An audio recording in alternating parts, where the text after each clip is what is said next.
May is National Speech and Hearing Awareness Month, and more people are being urged to go and get tested, with 1 in 4 Canadians having some form of hearing loss. And one of those people is someone that we all know very well, longtime Global BC anchor Tony Parsons. Thank you so much for joining us today. Oh, it's my privilege. Thank you very much. And we're also joined by Dr. Colin Van Bergen, the audiologist who has been tracking your progress back several years now. But let's begin. How are you doing right now? I know you're in the Okanagan. How's retired life? It's quite good. I enjoy it. I lose track of the days. I play a lot of golf and live in a great part of the country, in the province. Kelowna is a beautiful city.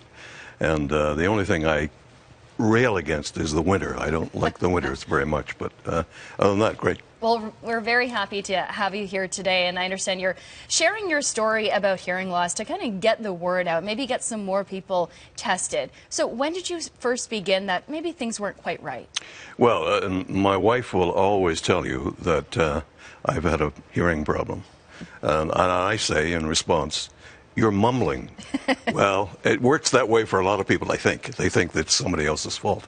And I suppose as you season, as we like to say, rather than get old, parts of everyday life start to slip away, and hearing is one of them. And I didn't realize it, or would not admit it, or was in denial, or whatever, until I met with Colin and the Next Gen Hearing people, who had asked me if I would join in and find out what they were all about, so perhaps sometime I could become their spokesperson. Well, my theory was that if I didn't know what I was talking about, and if I didn't have the problem, then it really wasn't right for me to do that. But so I went to Colin, and he did the test, and he can tell you what he found out. So what did you find in the hearing assessment? So with Tony's case, it's very similar to a case I see countless times a day. Someone comes in, usually at the urging of their spouse.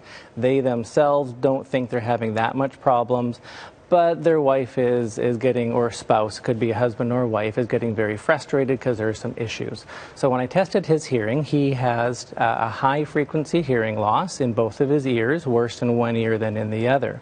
And with the high-frequency hearing loss, it's very easy to not realize that you're having any issues. You miss hearing certain consonant sounds, the S, the T, the F. So did someone say the word sail, as in sailboat? Did they say fail, as in failing a test? And his ears aren't able to pick up on those differences. So when someone says one of those words to him, it might sound like they're mumbling.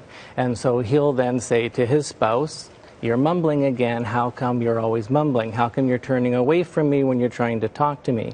So most people, when they start to lose their hearing, don't realize it for 5 years or 10 years. In your case, you were saying Tammy's been urging you to get your hearing tested for at least that period of time. Wow. So you went and you got the hearing aids, you put them in for the first time. What was that experience like?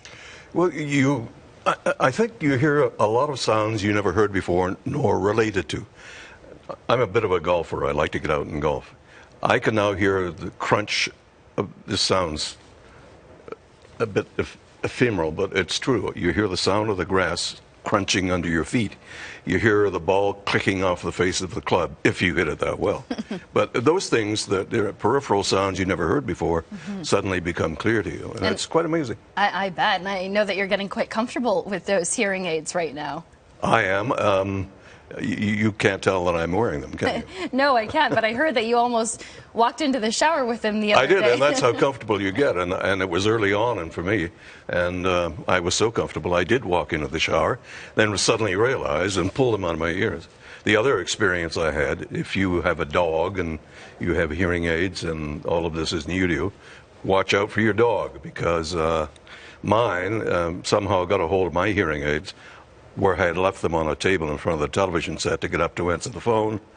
By the time I got back, Morley, who is a bit of a terrorist, had attacked the earphones. Oh, no. I chewed the ends off them, and I had to run to Colin, who kindly put it all back together for me. Wow. And, he did it twice. hopefully I'll be guarded enough that you won't do it again. But Fantastic. Do you wish that you had gone in sooner and got the hearing aids maybe a couple years ago? Yeah, I think so. If I, if I had have just admitted to the fact that I'm having this problem, then, because when your eyes start to go, as a lot of them do for us, the first thing you do is go and get glasses or go to an optometrist to get your eyes checked. And why not do it for hearing loss? Because it's part of your life. And, as you get a little older, longer in the tooth, sometimes you don't hear things that you should hear. Imagine, and I think of this, imagine pulling up your car, you're out on the highway, all of a sudden there's a railway crossing in front of you, the bells are ringing, da-da-da-da-da, warning you a train is coming, you don't hear them.